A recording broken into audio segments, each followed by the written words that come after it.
ପିଲାମାନେ ଆଜି କଣ କରିବା ନା ଆମେ ଯୋଡ଼ି ବାଛିବା ମାନେ କଣ ନା ଏପଟେ ସବୁ ଅଙ୍କ ଦେଇଛି 7 6 10 8 9 ଏଗୁଡ଼ା ଦେଇଛି ଏପଟେ ସବୁ ଚିତ୍ର ଦେଇଛି ତାର ହେଲା କୋଉଟା କେତେଟା ଚିତ୍ରରେ କେଉଁ ସଂଖ୍ୟା ସହିତ ମ୍ୟାଚ୍ ହେଉଛି ଆମେ ତାକୁ ଗାର ପକେଇ ଯୋଡ଼ିବା ଏଠି ଦେଇଛି ଯେମିତି ଝିଣ୍ଟିକା 1 2 3 4 5 6 ଛଅଟା ଝିଣ୍ଟିକା ଦେଇଛି ଏପଟେ 6 ସଂଖ୍ୟା ସାଙ୍ଗରେ କଣ କରିଦେଇଛି ଗାର ପକେଇ ଦେଇଛି ଏଥିରେ ଆମେ ଦେଖିବା କେତେଟା ପ୍ରଜାପତି ଅଛି ଝିଅ ଗଣିଲ 1 2 3 4 5 6 7 ତାହେଲେ ଏପଟେ 7 କୋଉଠି ଅଛି ଦେଖିଲ 7 ଆମର ଚିତ୍ରରେ 7 କୋଉଠି ଅଛି 7 ହେଇଛି ସେତେ ତାହେଲେ 7 ସାଙ୍ଗରେ ଯୋଡ଼ି ଦିଅ ପ୍ରଜାପତି 7 ସାଙ୍ଗରେ ଯୋଡ଼ ଦୀପାଲି କାଣ୍ଡି ନବ ଶିକୁନ ନବ ହେଲା ଏମାର ସାଙ୍ଗରେ ଯୋଡ଼ି ଦିଅ ଆଉ ଟିକେ ସେଦିନ ମୁଁ ରହିବିନି ତମେ ଟିକେ ଭେରି ଗୁଡ୍ ହେଇଗଲା ତାପରେ ଦେଖ ମାଛି କେତେଟା ଅଛନ୍ତି 1 2 3 4 5 8 ଏଠି କୋଉଠି ଅଛି ଦେଖିଲ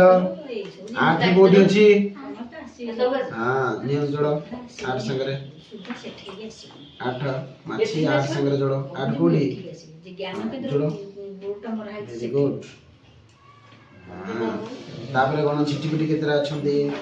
ଝିଟିପିଟି ଗଣିଲ 1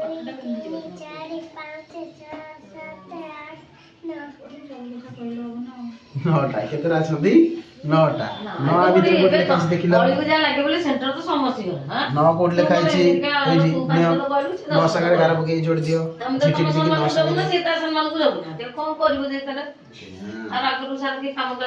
ତାପରେ ଆମେ ସାପ ଏଥର ଗଣିଆ ସାପ କେତେଟା ଅଛନ୍ତି ଦେଖ 1 ଗଣ ମୋ ସାଙ୍ଗରେ 1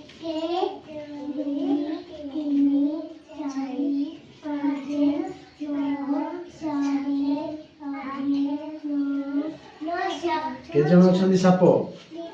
10 ଜଣ 10 ଆ ଭିତରେ 10 କୋଉଠି ଅଛି ଦେଖିଲ 1 0 10 କୋଉଠି ଲେଖା ହେଇଛି ଭେରି ଗୁଡ୍ ଏଠି କେତେ ଅଛି 10 ତାହେଲେ ସାପ ଅଛନ୍ତି କେତେଟା 10ଟା ଆମର ଏପଟେ ସଂଖ୍ୟା ଦେଇଛି 10 ତାକୁ 10 ସାଙ୍ଗରେ ଯୋଡ଼ି ଦିଅ ସାପକୁ 10 ସାଙ୍ଗରେ ତାହେଲେ ଆମେ କଣ ଜାଣିଲେ ନା ଏପଟେ ଦେଇଛି ଚିତ୍ର ସଂଖ୍ୟା ଚିତ୍ର ଗୁଡ଼ାକ ଆମେ ଗଣିକି ଯେତିକିଟା ଲେଖା ସେ ସଂଖ୍ୟା ସାଙ୍ଗରେ ଯୋଡ଼ି ଦେଲେ ହେଲା ଭେରି ଗୁଡ୍